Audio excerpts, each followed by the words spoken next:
नमस्कार दोस्तों, मैं अरमान यादव आपका अपने YouTube चैनल सस्य गुरु पे स्वागत करता हूं। दोस्तों, जैसा आप लोग मैप देख रहे हैं तो आप लोगों को पता चल गया होगा कि हम लोग पुर्तगालियों को पढ़ चुके हैं, डच पढ़ चुके हैं। जो नेक्स्ट आपकी यूरोपीय कंपनी भारत में आती है वो कौन से अंग्रेज लोग आते हैं, कहाँ से आते हैं? इंग्लैंड से आते हैं। तो अंग्रेजों को पढ़ने से पहले हम लोग जान लेते हैं, इंग्लैंड के बारे में जान लेते हैं, ठीक है। क्योंकि हमने बताया था पिछले वीडियो में कि हम लोग हिस्ट्री को इस प्रकार से पढ़ेंगे कि ज्योग्राफी को भी कवर करते हुए चलेंगे। जो इंपॉर्टेंट क्वेश्चन इंग्लैंड से बनेंगे उनको भी साथ में हम लोग कवर करते चलेंगे। तो दोस्तों, यहाँ पे ये आपका इंग्लैंड है, ये स्कॉटलैंड है और ये उत्तरी आयरलैंड है। अक्सर बच्चों को कन्फ्यूजन होता है कि ब्रिटेन कौन है, ग्रेट ब्रिटेन क्या है, यूनाइटेड किंगडम क्या है। अक्सर कहीं यूके लिख करके आ जाता है, कहीं ग्रेट ब्रिटेन लिख करके आ जाता है, कहीं इंग्लैंड लिख करके आ जाता है। तो इस प्रकार से क्वेश्चन आते हैं, तो इसको हम लोग पहले क्लियर करते हैं। तो दोस्तों देखो, ये इंग्लैंड आपका क्षेत्र है, ठीक है। तो ये इतने अगर क्षेत्र आपका आएगा तो क्या आएगा? इंग्लैंड आएगा। अगर इसी में हम स्कॉटलैंड, ये स्कॉटलैंड आपका है, स्कॉटलैंड और वेल्स इनको शामिल कर दें यानी तो क्या बन जाएगा? ग्रेट ब्रिटेन बन जाएगा, ठीक है। तो अगर आपसे पूछे कि ग्रेट ब्रिटेन में कौन कौन शामिल है, तो ग्रेट ब्रिटेन में कौन कौन शामिल हो जाएंगे? तो ग्रेट ब्रिटेन में आ जाएगा आपका इंग्लैंड, ठीक है, प्लस स्कॉटलैंड प्लस वेल्स।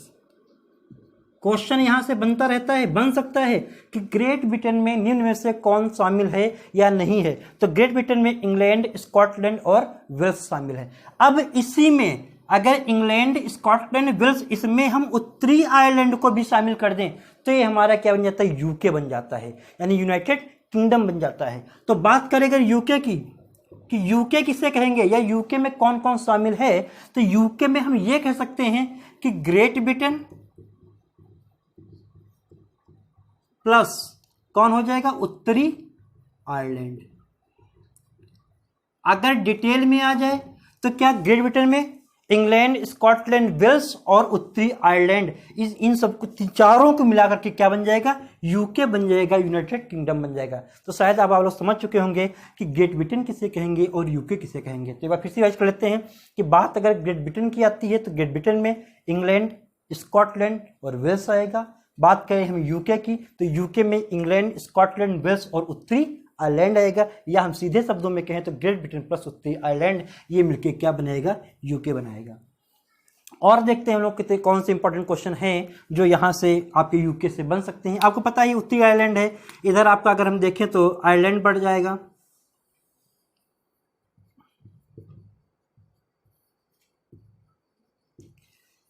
इधर आपका जो महासागर पड़ेगा वो महासागर कौन सा आपका होगा? अटलांटिक महासागर होगा।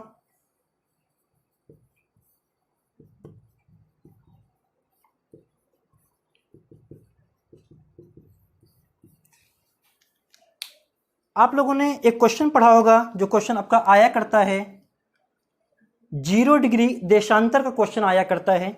वो यहां पे लंदन पड़ेगा। क्या पड़ेगा? लंदन। लंदन से भी क्वेश्चन आपका आता है कि लंदन किस नदी के किनारे है।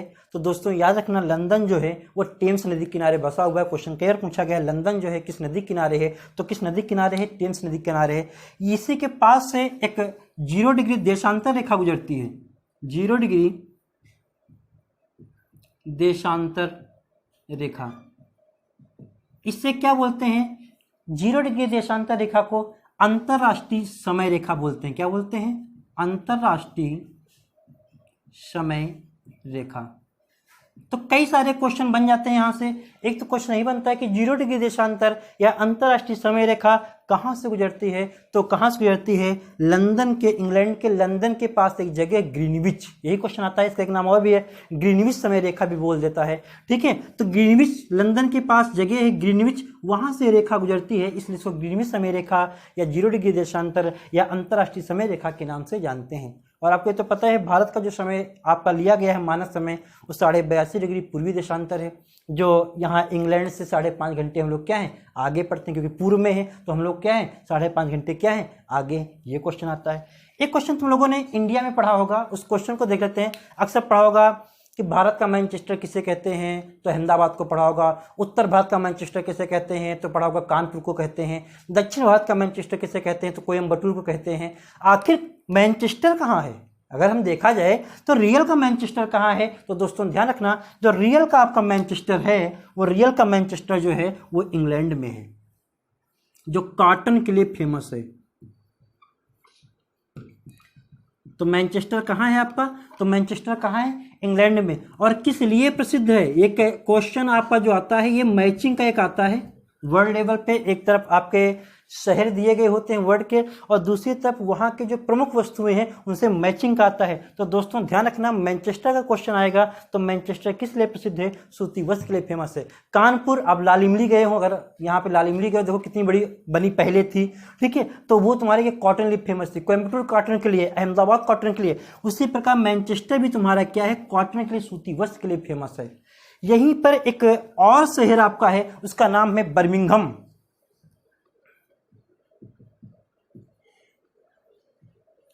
क्वेश्चन अगर बर्मिंघम का आता है, ये भी मैचिंग का तुम्हारा आता है, तो ध्यान रखना, ये बर्मिंघम जो तुम्हारा है ये यूके का, पूरे यूके का सबसे बड़ा औद्योगिक क्षेत्र है। क्वेश्चन तुम्हारा पूछा जाता है कि यूके का सबसे बड़ा औद्योगिक क्षेत्र कौन सा है, तो कौन सा तुम्हारा है, तो बर्मिंघम तुम्हारा सबसे बड़ा औद्योगिक क्षेत्र है।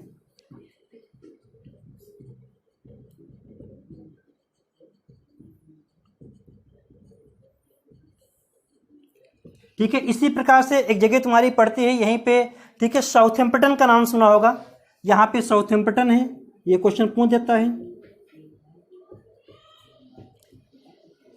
अक्सर आप लोगों ने ये पढ़ा होगा, जब ज्वार भाटा पढ़ते हैं, टाइट को पढ़ते हैं, तो ये पढ़ा होगा कि दिन में 2 बार ज्वार भाटे आते हैं। कितनी बार आते हैं, 2 बार आते हैं। लेकिन साउथहैम्पटन एक ऐसी जगह है जहां दिन में 4 बार ज्वार भाटे आते हैं। ये क्वेश्चन बनता है कि ऐसी कौन सी जगह है जहां दिन में 4 बार ज्वार भाटे आते हैं, तो इंग्लैंड की साउथहैम्पटन जगह है। क्यों, ये उत्तरी सागर है, नॉर्थ सी, और ये आपका क्या है, इंग्लिश चैनल। 2 बार इंग्लिश चैनल से आते हैं और 2 बार कहां से आते हैं, उत्तरी सागर से आते हैं। इसलिए साउथहैम्पटन में जो है वो दिन में 4 बार ज्वार भाटे आते हैं। क्वेश्चन आपका इंपॉर्टेंट है, पूछा जाता है कि कहां पर दिन में 4 बार ज्वार भाटे आते हैं, तो जगह तुम्हारी कौन हो जाएगी, साउथहैम्पटन हो जाएगी। इंग्लिश चैनल की बात आती है, क्वेश्चन आपका पूछा जाता है कि इंग्लैंड जो है वो यूरोप की मुख्य भूमि से किस चैनल द्वारा अलग होता है, तो दोस्तों वो चैनल तुम्हारा कौन होगा, इंग्लिश चैनल होगा। और यहीं पे जो तुम्हारी स्ट्रेट है, जो जलसंधि है, उस जलसंधि को क्या बोलते हैं, डोवर जलसंधि। एक क्वेश्चन ये भी आता है कि किस जलसंधि के द्वारा ये अलग होता है, तो जलसंधि के द्वारा जो अलग होता है उसका नाम है डोवर जलसंधि। शायद दिखाई नहीं पड़ रहा होगा, डोवर जलसंधि। इसी प्रकार एक आप लोगों ने जिब्राल्टर पढ़ी होगी, तो जिब्राल्टर वो तुम्हारी कहाँ है, वो अफ्रीका, ठीक है, अफ्रीका और यूरोप के बीच में है, भूमध्य रेखा की कुंजी कहा जाता है जिब्राल्टर को। उसी प्रकार तुम्हारा जो डोवर तुम्हारी है, डोवर कहाँ पे है, वो इंग्लिश चैनल में, यानी डोवर जलसंधि के द्वारा इंग्लैंड अलग होता है यूरोप की मुख्य भूमि से। ठीक है, अब इधर अटलांटिक महासागर और इधर तुम्हारा उत्तरी सागर, ये आपस में जुड़ रहे होंगे। इंग्लिश चैनल, उत्तरी सागर जुड़ेगा और आपका यूरोप की मुख्य भूमि और इंग्लैंड जो तुम्हारा है वो डोवर जलसंधि के द्वारा क्या होंगे, अलग होंगे। ये कुछ क्वेश्चन तुम्हारे हैं जो पूछे जाते हैं, और कभी कभी क्वेश्चन पूछ दिया जाता है, चैनल वगैरह पूछ दिए जाते हैं। ठीक है, सेंट जॉर्ज चैनल, इधर तुम्हारा सेंट जॉर्ज चैनल पड़ता है, यहाँ से क्वेश्चन कभी कभी बन जाया करता है। ठीक है, ये थे हमारा इंग्लैंड था, जो इंग्लैंड से कुछ क्वेश्चन हमारे यहाँ पे बन सकते हैं। इसके बाद जो है हम लोग अब आते हैं अंग्रेज को पढ़ते हैं, देखते हैं अंग्रेज किस प्रकार से देश में आए, किस प्रकार से उन्होंने शासन किया, इस पे हम लोग चर्चा करते हैं। ठीक है दोस्तों, हम लोग देखते हैं कि अंग्रेज कैसे आए। आने का तो रास्ता सब वही है जो हम लोग अभी तक पढ़ते आए हैं, जैसे पुर्तगाली आए, जैसे डच आए, उसी प्रकार से कौन आएंगे, अंग्रेज आएंगे।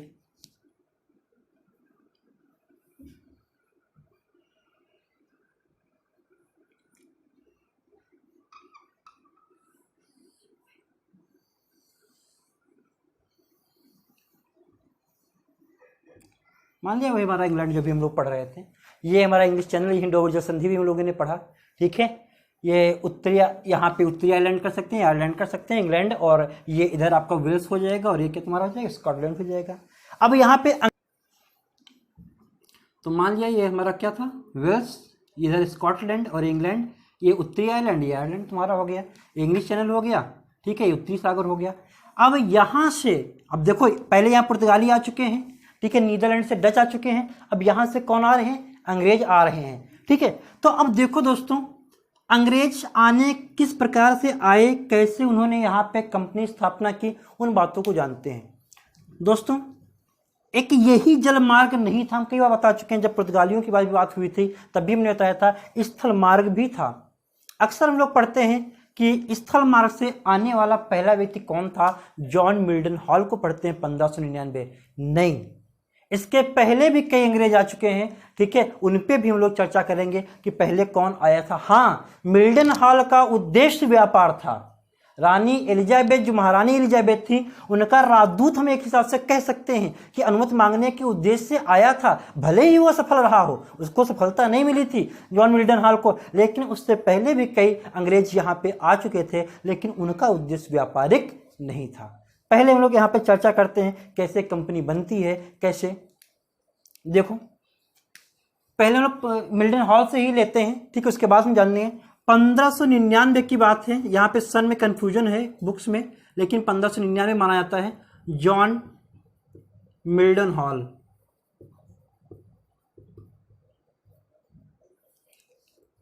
इसके पांडे 1591 लिखते हैं, लेकिन 1599 माना जाता है, ठीक है। जॉन मिल्टन हॉल 1599 में महारानी एलिजाबेथ के एक दूत के रूप में आए यहाँ पे, ठीक है, कि हम व्यापार यहाँ पे करना चाहते हैं इंडिया में। और आए कैसे थे, स्थल मार्ग से। तो क्वेश्चन तुम्हारा आता है, स्थल मार्ग से आने वाला पहला व्यापारी, व्यापारी का नाम देते हैं, पहला अंग्रेज कौन था, तो कौन था, जॉन मिल्टन हॉल था। शासन किसका यहाँ पे होगा उस समय, अकबर का शासन होगा। ये क्वेश्चन एक हमारा आता है, अभी हम लोग देखेंगे कि अंग्रेज जो तुम्हारे व्यापारी हैं कि कौन अकबर के समय आया, कौन जहांगीर के समय आया, कौन शाहजहां के समय आया, कौन औरंगजेब के समय आया, ऐसे मैचिंग का भी क्वेश्चन आता है। बात करें 1599 की, तो 1599 में यहाँ इंग्लैंड में ईस्ट इंडिया कंपनी की स्थापना होती है। 1599 में ईस्ट इंडिया कंपनी की स्थापना हुई, जिसमें 217 क्या थे, साझेदार थे। 31 दिसंबर 1600 बात करें अगर हम, 31 दिसंबर 1600, तो 31 दिसंबर 1600 को महारानी एलिजाबेथ की अनुमति मिल जाती है। तो अक्सर जो क्वेश्चन तुम्हारा आता है कि ईस्ट इंडिया कंपनी की स्थापना कब हुई, तो हम क्वेश्चन उसका आंसर क्या लगाते हैं, 1600, क्योंकि 1600 में ही क्या मिली थी, अनुमति मिली थी। वही बात तुम्हारी होगी जैसे कॉन्स्टिट्यूशन पढ़ते हो, विधेयक और अधिनियम, जब राष्ट्रपति के साइन हो गए तो क्या बन गया, अधिनियम बन गया। जब तक राष्ट्रपति के साइन नहीं तब तक क्या था, विधेयक। तो 1599 में कंपनी का गठन हुआ था, कुछ लोग सम्मिलित हुए, और 31 दिसंबर 1600 को महारानी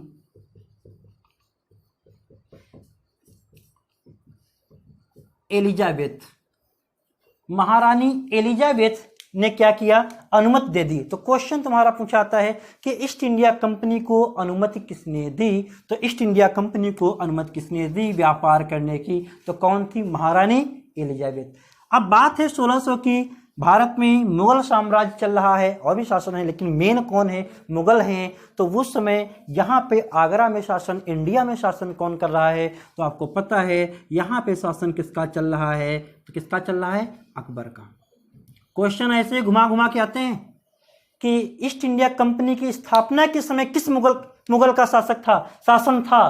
तो जब ईस्ट इंडिया कंपनी का गठन हो रहा है 1600 में, तब कौन है, अकबर है। मिल्टन हॉल आए और आकर के वापस लौट गए। अब इसके बाद देखेंगे महारानी एलिजाबेथ जो तुम्हारी हैं, हमारी नहीं है, ठीक है, इंग्लैंड की थी। तो वो क्या, इनका निधन हो जाता है, और वहां पे शासन किसका आता है, जेम्स प्रथम का शासन हो जाता है। किसका शासन हो जाता है, जेम्स प्रथम। तो महारानी एलिजाबेथ के बाद शासन किसका होता है, तो महारानी एलिजाबेथ के बाद शासन जो है जेम्स प्रथम का होता है।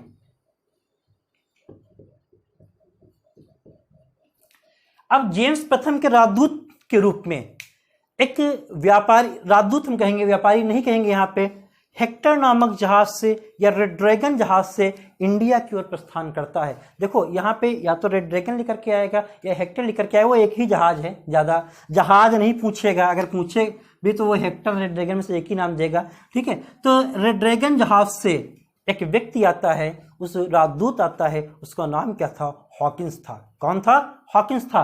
हॉकिंस यहां से, अब जहाज से आ रहा है, जहाज तो इधर से आएगा नहीं, तो जहाज कैसे आया, ऐसे आया, ठीक है। कब आया, तो ये जो हॉकिंस था ये 1608 में पहुंचा। कब पहुंचा, 1608 में पहुंचा। तो क्वेश्चन आपसे पूछा जाएगा कि हॉकिंस जो है कब आया और कहां आया, तो इसको थोड़ा और घुमा दो तो कहां चला जाएगा, सूरत बंदरगाह, ठीक है। सूरत कहां पड़ेगा, गुजरात। ये सारे क्वेश्चन पूछे जाते हैं कि हॉकिंस किस बंदरगाह पे उतरा, तो हॉकिंस किस बंदरगाह पे उतरा, सूरत बंदरगाह पे उतरा, ठीक है। किस जहाज से आया, तो रेड ड्रैगन जहाज से आया या हेक्टर जहाज से आया, ठीक है। अब ध्यान रखना दोस्तों, 1605 यहाँ पे 1608 का समय है और यहाँ पे अकबर जी चले गए और कौन आ गए, उनके बेटे जहांगीर आ गए, जहांगीर आ गए, सलीम आ गए, ठीक है। तो यहाँ पे शासन किसका हो जाएगा, जहांगीर का। तो क्वेश्चन ये पूछा जाता है कि हॉकिंस किसके समय भारत आया या ईस्ट इंडिया कंपनी किसके समय भारत आई। अगर ये क्वेश्चन है कि ईस्ट इंडिया कंपनी किसके समय भारत आई, तो शासन किसका था, जहांगीर का था। लेकिन इन लोगों को ये बात पता नहीं है कि यहाँ पे अकबर का निधन हो चुका है, जहांगीर का शासन है। लेकिन पत्र किसके नाम का था, अकबर के नाम का था। जहांगीर के दरबार में तो जरूर आया है, ठीक है, शासन जहांगीर का, लेकिन पत्र किसके नाम का है, वो पत्र किसके नाम का है, अकबर के नाम का है, कि हमको यहाँ पे बसने की अनुमति दी जाए, व्यापार करने की अनुमति दी जाए। ये तो थी हॉकिंस की बात। हॉकिंस के साथ एक व्यक्ति और आता है। हॉकिंस के क्वेश्चन एक और दो देख लेना, क्वेश्चन आपसे पूछे आते हैं, ठीक है। एक क्वेश्चन आता है कि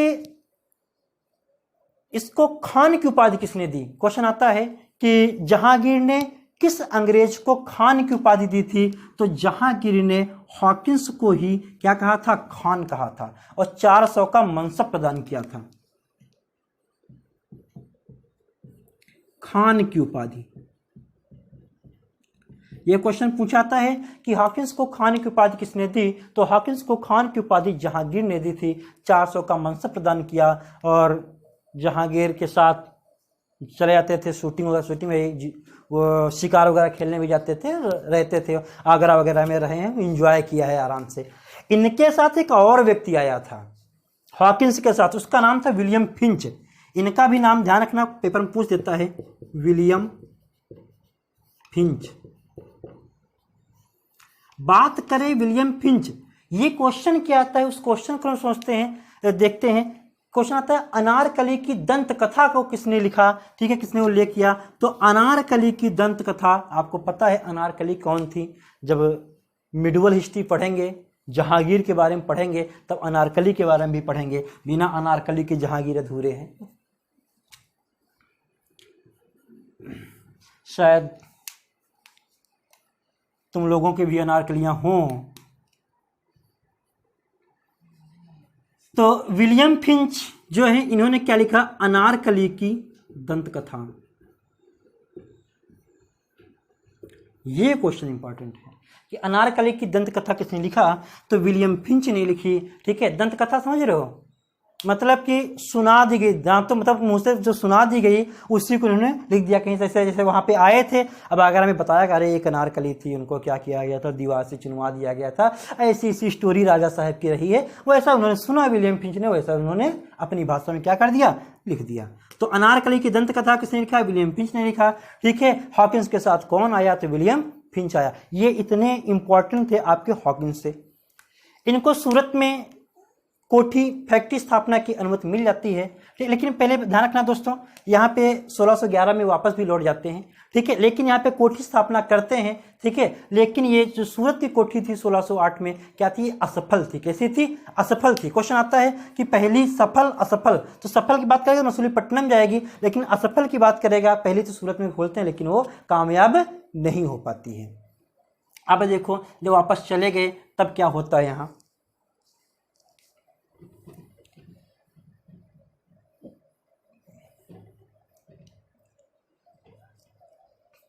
अब किसकी एंट्री हो रही, इसको हम लोग देखते हैं। हाँ, शासक वहां पे कौन तुम्हारा, जेम्स प्रथम ही होगा, उसको तो अब ये किसी और को आप भेजेंगे वहां से, ठीक है। तो जेम्स प्रथम जो है टॉमस रो को भेजते हैं, किसको भेजते हैं, टॉमस रो। जेम्स प्रथम ने किसको भेजा? टॉमस रो को भेजा कि जाओ भारत। तो एक तो क्वेश्चन और आते कब हैं? 1615 में। ठीक है, कब आते हैं तुम्हारे? 1615 में। एक तो क्वेश्चन आता टॉमस रो किसका राजदूत बनकर भारत आया? तो टॉमस रो जो है वो जेम्स प्रथम का राजदूत बनकर के भारत में आया। एक क्वेश्चन तुम्हारा क्या है? ये हो गया। बचपन में तुम लोगों ने ये भी किया होगा, नीला पिन चला है, ऊपर से काला पिन चला दिया। तो जेम्स प्रथम का राजदूत बनकर कौन है? टॉमस रो किसके दरबार में आया? किसके दरबार में आया? जहांगीर। सारे क्वेश्चन पूछे जाते हैं। किसके दरबार में आया? तो जहांगीर के दरबार में आया। और यहाँ पे वही कोठी स्थापना की बात इसने की। पसीने पे मत जाना, एक कहावत है ना कि जो पानी से नहाएगा वो लिबास बदलेगा, जो पसीने से नहाएगा इतिहास बदलेगा। खैर हम इतिहास पढ़ा रहे हैं, बदल नहीं रहे हैं। ठीक है, वो बदलना तो तुम लोगों पे है, फिलहाल तो हम पढ़ा रहे हैं तुम लोगों को। ठीक है, यहाँ पे ध्यान रखना दोस्तों, ये 1615 में आता है और 1619 में फिर क्या है? वापस चला जाता है। वापसी कब होगी? 1619 में। 3 क्वेश्चन दोस्तों यहाँ पे मोस्ट इंपॉर्टेंट है, जो मैचिंग का आता है। मद्रास, कलकत्ता, बंबई, इनकी स्थापना किसने की? ये क्वेश्चन पूछे जाते हैं। इस क्वेश्चन को हम लोग पहले जानते हैं, फिर हम लोग आगे की स्टोरी पढ़ते हैं। जो जो इंपॉर्टेंट पॉइंट है उनको हम लोग देखते चलेंगे।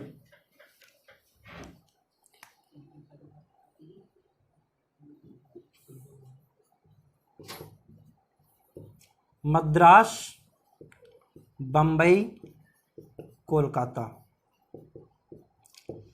आपको पता है दोस्तों, मद्रास की बात करें अगर हम,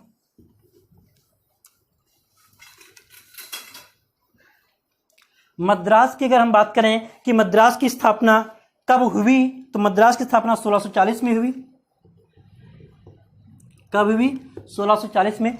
किसने की? तो फ्रांसिस डे। क्वेश्चन है मैचिंग का आता है, फ्रांसिस डे। शायद दिखाई नहीं पड़ रहा होगा तो मार्कम चेंज कर लेते हैं। स्थापना किसने की? फ्रांसिस डे ने की। ठीक है, ये मैचिंग का क्वेश्चन तुम्हारा बनता है। ठीक है, यहां पे एक किला था सेंट जॉर्ज का किला। क्या पूछा था? सेंट जॉर्ज का किला कहां है? यहां पे अक्सर लोग कंफ्यूज होते हैं। सेंट जॉर्ज का किला आया, केवल कलकत्ता लगा दिए हैं, ध्यान रखना है। सेंट जॉर्ज का किला पूछा जाए तो सेंट जॉर्ज का किला कहां होगा? मद्रास। वर्तमान में नाम क्या है इसका? चेन्नई नाम है। देखी होगी फिल्म चेन्नई एक्सप्रेस, सबने देखी होगी। इम्पॉसिबल शब्द भी सुना होगा। इसके बाद बंबई। बंबई की स्टोरी है, हम लोग पढ़ेंगे। इसके पहले हम बता चुके हैं पुर्तगाली में, इसलिए इसको हम ज़्यादा डिटेल नहीं बताएंगे, क्योंकि जो पुर्तगाली चैप्टर था उसमें हमने स्टोरी बताई थी कि पुर्तगाली राजकुमारी थी कैथरीना ब्रेगेंजा। उनका विवाह अंग्रेज राजकुमार चार्ल्स द्वितीय से हुआ था। ठीक है, विवाह में दहेज के रूप में बंबई उनको मिल गई थी और वहाँ पे उन्होंने क्या करने गया, उसको ईस्ट इंडिया कंपनी को दे दिया था। तो बंबई के अगर स्थापना की बात आती है, ठीक है, तो ये तुम्हारा 1661 में विवाह हुआ था। उसके बाद की बात तुम्हारी है, ठीक है, तो 1669 से हम कह सकते हैं ये 79 तक डेवलप हुई होगी, 8-10 साल में हुई होगी। ठीक है, तो बंबई जो तुम्हारी है, इसके जो स्थापत्यकार पूछे जाते हैं वो गेराल्ड ओंगियार। ठीक है, कौन है? गेराल्ड ओंगियार। ठीक है, तो बंबई की स्थापत्यकार की बात आए तो कौन हो जाएंगे? गेराल्ड ओंगियार हो जाएंगे। ठीक है, इसी प्रकार कोलकाता की बात, इसकी भी एक स्टोरी तुम पढ़ोगे। सूतानाती, कालीकाता, गोविंदपुरी, इन 3 गांवों की सूबेदारी मिल जाती है। ठीक है, वहां से एक शहर बसाया गया, शहर कलकत्ता बसाया गया। वहां पे ये क्वेश्चन तुम्हारा पूछा जाता है। ठीक है, तो कोलकाता की बात आती है जॉब चार्नक। ठीक है, किसने बसाया? तो जॉब चार्नक आता है। और समय की बात करें 1690। ठीक है, जॉब चार्नक। तो दोस्तों ध्यान रखना है, क्वेश्चन आपका मैचिंग का आता है। और जो कलकत्ता का जो किला है फोर्ट विलियम, कौन सा किला है? Fort William.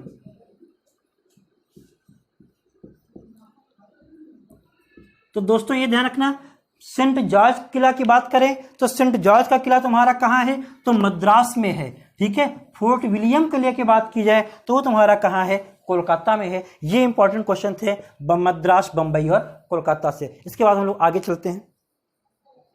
एक क्वेश्चन और यहीं पे हम देखते हैं जो मोस्ट इंपॉर्टेंट है, जो आपका सिविल लेवल में पूछा जाता है कि, और हमको याद होने जरूरी है कि कौन जो है अंग्रेज किसके शासन काल में आया है, वो क्वेश्चन हम लोग देख लेते हैं। मुख्यतः हम लोग कौन देखेंगे, अकबर, ठीक है, जहांगीर, शाहजहां और औरंगजेब।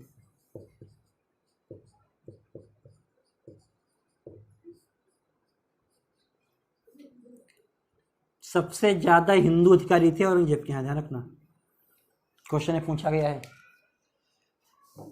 हाँ, अकबर की बात करते हैं तो अकबर की बात सबसे पहले, हाँ, जो हमने क्वेश्चन वहां पे मिल्टन हॉल से पहले हम छोड़ दिया था कि कौन कौन ऐसे हैं जो पहले आए, तो बात करें, एक फादर थॉमस स्टीफेंस आए थे, फादर थॉमस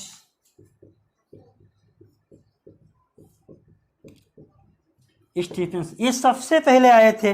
समय इनका 1579, 1579, इसलिए बोल दिया, वो लोग 79 और 89 में कंफ्यूज रहते हैं, ठीक है। 1579 1579 में फादर थॉमस स्टीफेंस आते हैं और ये गोवा में रहे थे, और यहाँ तक कि रहने के साथ साथ वहाँ पे प्राध्यापक भी बने थे, कॉलेज के प्राध्यापक भी बने थे गोवा में। सबसे पहले आकर के यहाँ पे रहे थे फादर थॉमस स्टीफेंस। तो किसके समय में आए, अकबर के समय में। इसका 3 और आते हैं, ज़्यादा इंपॉर्टेंट है नहीं, पूछे जाते नहीं वहाँ से, नाम उनके न्यूबरी, लीड्स और स्टोरी, वो आते नहीं वहाँ से, पेपर ज़्यादा नहीं पूछा था उनके बारे में। तो फादर थॉमस स्टीफेंस का क्वेश्चन आ सकता है कि सबसे पहले कौन आया, तो मिल्टन हॉल से पहले आ चुके हैं। लेकिन मिल्टन हॉल क्या थे, व्यापार के उद्देश्य से आए थे, ये व्यापार के उद्देश्य से नहीं आए थे। इसके बाद हम बात करते हैं रॉल्फ फिंच, रॉल्फ फिंच भी आ चुके हैं।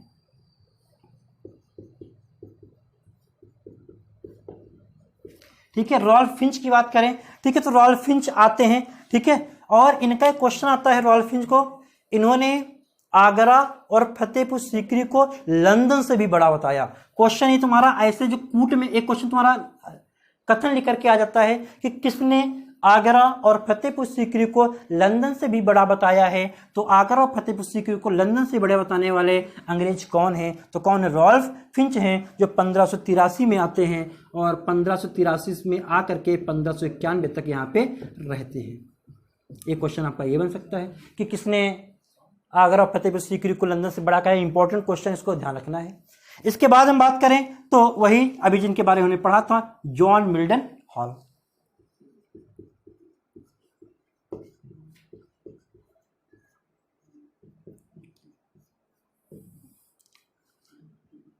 जॉन कौन है, सब लोग जानते होंगे, जॉन अब्राहम, बहुत बड़े कलाकार हैं। जॉन मिल्टन हॉल, ठीक है, कब, 1599, और इनके बारे में भी हमने बता दिया। तो थॉमस स्टीफेंस, रॉल्फ फिंच और जॉन मिल्टन हॉल का क्वेश्चन आ जाए कि किसके शासनकाल में या किसके दरबार में आए, तो किसका आंसर लगाओगे, अकबर का लगाओगे। बात करते इसके बाद जहांगीर की बात करते हैं। जहांगीर में हम लोग देखते हैं कई सारे यहाँ पे आते हैं जहांगीर के शासनकाल में, ठीक है। विलियम हॉकिंस, अभी हम लोगों ने पढ़ा है,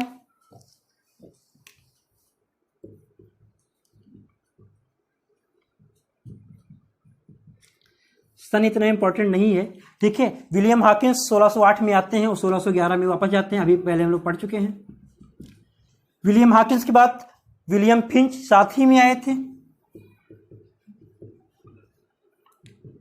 ये क्वेश्चन आपका मैचिंग का ऐसे आता है, आपका ध्यान रखना है। विलियम फिंच, या सामने सामने लिख करके आता है, निम्न में से कौन गलत है, ऐसे भी लिख करके आता है, ठीक है। एक तरफ शासक लिखा होगा, एक तरफ उनके आने वाले जिसमें व्यापारी या राजदूत लिखे होंगे, गलत कथन बताना होता है। विलियम फिंच ये साथी में आए थे।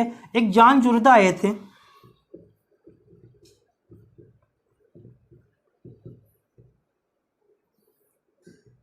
ठीक है। और कौन आपके आए थे, निकोलस डाउंटन,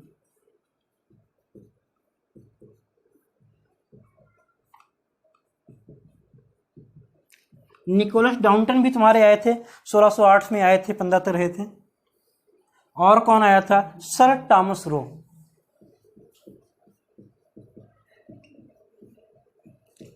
सर टॉमस रो आए थे, ठीक है, 1615 से 1619। तो इसमें विलियम हॉकिंस, विलियम फिंच, ठीक है, और सर टॉमस रो, ये तीन मोस्ट इंपॉर्टेंट है, हॉकिंस, विलियम फिंच और टॉमस रो। इनको आपको याद रखना है किसके शासनकाल में आए थे। बात करते हैं शाहजहां की, बात करते हैं तो शाहजहां के समय में पीटर मुंडी एक थे, पीटर मुंडी वो आए थे। और बात करें अगर औरंगजेब की, तो औरंगजेब के समय में कौन आए थे, उनका नाम था जॉन फ्रायर।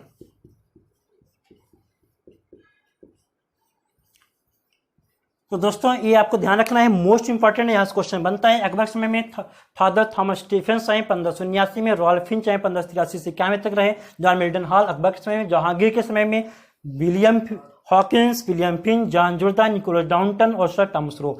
शाहजहां के समय में पीटर मुंडी और औरंगजेब के समय में जॉन फ्रायर, ये अंग्रेज व्यापारी या अंग्रेज राजदूत बनकर के भारत में आए। अब हम लोग आगे पढ़ते हैं क्या हुआ इसके बाद।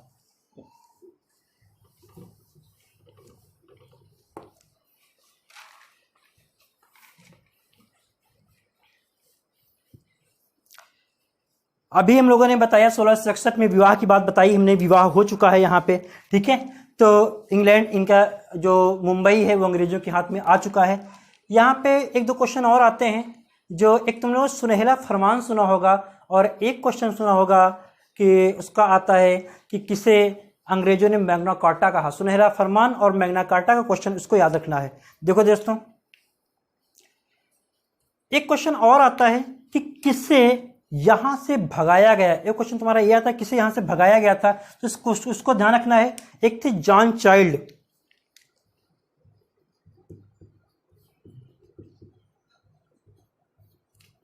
कौन थे? जॉन चाइल्ड थे। जॉन चाइल्ड ने क्या किया, ताप्ती नदी के मुहाने पे औरंगजेब के जहाजों को क्या कर लिया, लूट लिया। जब औरंगजेब को ये बात पता चली कि मेरे ही जहाजों को अंग्रेजों ने लूट लिया, मैंने ही इनको अनुमति दी है, तब उन्होंने क्या किया, जो अन्य बस्तियां दी थी, ठीक है, कासिमपुर, मछलीपट्टनम, विशाखापट्टनम, पटना, ये सब उन्होंने क्या कर लिया, अंग्रेजों से छीन लिया। जब छीन लिया तब अंग्रेजों ने माफी मांगी, अरे गलती हो गई, रहने दो औरंगजेब साहब, जो भी कहा हो। तो जॉन चाइल्ड को क्षमा कर दिया गया, लेकिन यहां से इनको निष्कासित कर दिया गया। तो क्वेश्चन तुम्हारा आता है कि औरंगजेब ने किसे भारत से निष्कासित किया था, तो औरंगजेब ने जॉन चाइल्ड को निष्कासित कर दिया था। ध्यान रखना दोस्तों।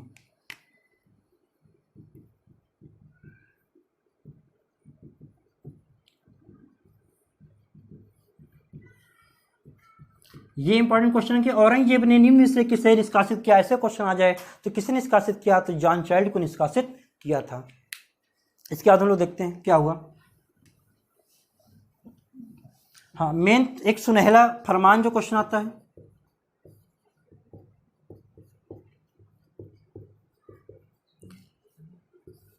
ये हरा शायद बहुत कमी चल रहा है। सुनहला फरमान दिखाई पड़ रहा होगा, वैसे तुम लोगों नई आंखें हैं तुम लोगों की। सुनहला फरमान का क्वेश्चन जो तुम्हारा आता है वो देख लेना। ये बात तुम्हारी है 1632 की। क्वेश्चन ऐसे आता है कब सुनाया गया, तो गोलकुंडा के जो सुल्तान थे उन्होंने क्या कह दिया कि तुम 500 पैगोडा हमको सालाना दो, और 500 पैगोडा सालाना देने के बाद जो गोलकुंडा के आसपास के जो आपके ये बंदरगाह हैं, यहां से आप क्या है स्वतंत्र रूप से क्या कर सकते हो, व्यापार कर सकते हो। मतलब 500 साल में दो, एक वजह से एक हिसाब से हम कह सकते हैं कि उसको ठेके पे उठा देना। वर्तमान सरकार ये कर रही है, आपको सबसे पता है इस बारे में कि जो प्राइवेटाइजेशन हो रहा है वही हो रहा, 5 साल 10 साल सब ठेके दिया जा रहा है, एक मुश्त पैसा मिल जाएगा सरकार को, और क्या होगा, वो उससे कमाएंगे। वही हाल था इनका, गोलकुंडा के उनका शासक का, राजा का, उन्होंने भी यही किया कि हमको एक मुश्त 500 पैगोडा साल में देते रहो, और तुम 500 के चाहे तुम 5000 पैदा करो, चाहे 5 लाख पैदा करो, वो तुम्हारे ऊपर है। तो क्वेश्चन यही आता है कि सुनहला फरमान कब सुनाया, कब मिला, ठीक है, तो कब मिला, 1632 में, ठीक है। कहाँ के, तो गोलकुंडा के शासक थे। जो मैग्ना कार्टा की बात आती, कंपनी का मैग्ना कार्टा,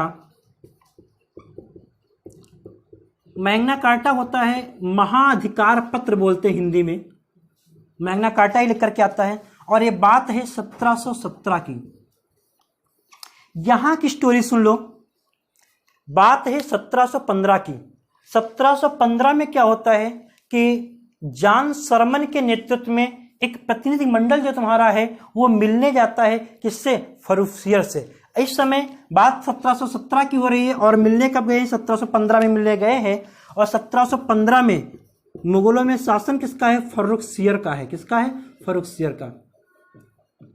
अब सोचो, कोई एक टीम थी पूरी, मिलने गई और दरबार के बाहर गए होंगे और उन्होंने कहा कि हमको राजा से मिलना है, फर्रुखसियर साहब से मिलना है।